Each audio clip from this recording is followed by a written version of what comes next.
Saudara, seringkali juga kita berpikir ya, dari cerita ini, bahwa hal-hal yang ajaib dari Tuhan itu hanya akan terjadi dengan ditandai atau tampak terlihat melalui hal-hal yang sifatnya jasmani. Misalkan, seringkali kita, maksudnya saya seringkali kita berpatokan kepada hal-hal yang jasmani. Misalkan begini, bila mana kalau kita berdoa ada rasa dingin di tangan atau tiba-tiba tangan bergetar, maka kita mulai berpikir bahwa itulah tandanya urapan serta kehadiran Tuhan sudah datang gitu loh. Sehingga kita mulai pede, mulai yakin, punya keyakinan yang kuat untuk percaya dan mulai melepaskan perkataan kuasa Tuhan ketika ada gejala-gejala tadi. Nah, sebenarnya penjelasan akan hal ini sederhana sebenarnya, bahwa semua hal itu sebenarnya ada di dalam roh, di dalam roh kita, bukan di alam jasmani, tentang urapan, tentang kehadiran Tuhan. Ini adalah dunia yang berbeda.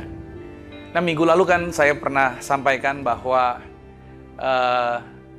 semua pekerjaan Tuhan itu sudah diselesaikan Tuhan melalui pengorbanan Yesus, dan itu sudah Dia tempatkan semua pekerjaannya di dalam roh setiap orang percaya yang telah lahir baru. Ya, di dalam roh setiap orang percaya, Tuhan telah menempatkan karya-karya pekerjaan yang luar biasa. Nah, Tuhan bergerak atas kehidupan setiap anak-anak Tuhan, bukan lagi dengan gejala-gejala fisik seperti tadi, ya, yang ada gejala seperti tangan bergetar dulu, oh itu baru Tuhan datang begitu. Bukan. Melainkan pada saat kita percaya kepada perkataan firman Tuhan, lalu kita mulai mengucap syukur, dan kita mulai melepaskan perkataan kuasanya, maka itu akan terjadi di alam jasmani. Semua hal yang Tuhan telah kerjakan akan terjadi. Dan itu yang dilakukan oleh Nabi Elisa.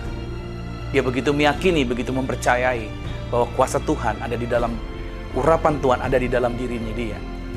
Nah, lalu saudara, saya lanjutkan lagi bahwa Raja Aram akhirnya ketika dia tahu bahwa yang memberitahukan semua rancangan perangnya adalah Elisa kepada Raja Israel, maka Raja Aram memutuskan untuk datangin Elisa, mengejar Elisa.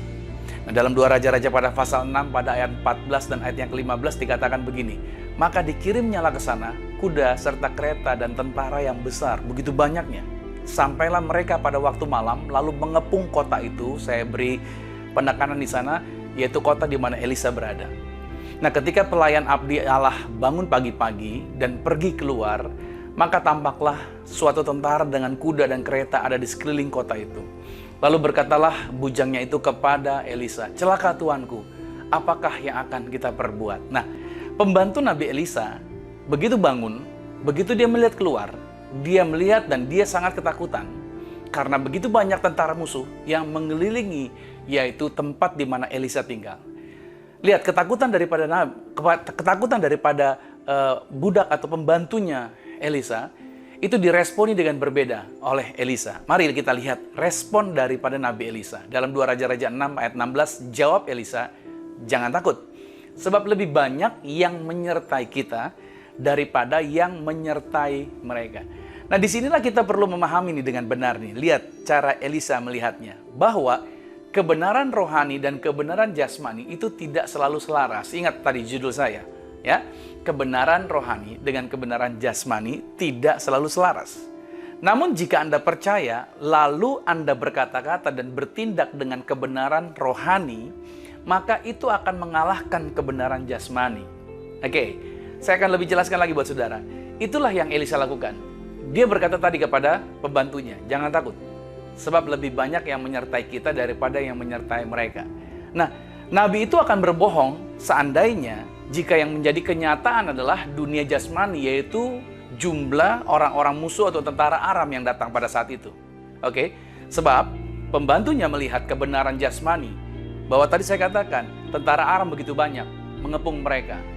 Oke, itu sama seperti kita mengukur keadaan dengan panca indera kita. Nah, pembantunya Elisa itu melihat dengan panca inderanya, tetapi Elisa memandangnya bukan dengan panca inderanya.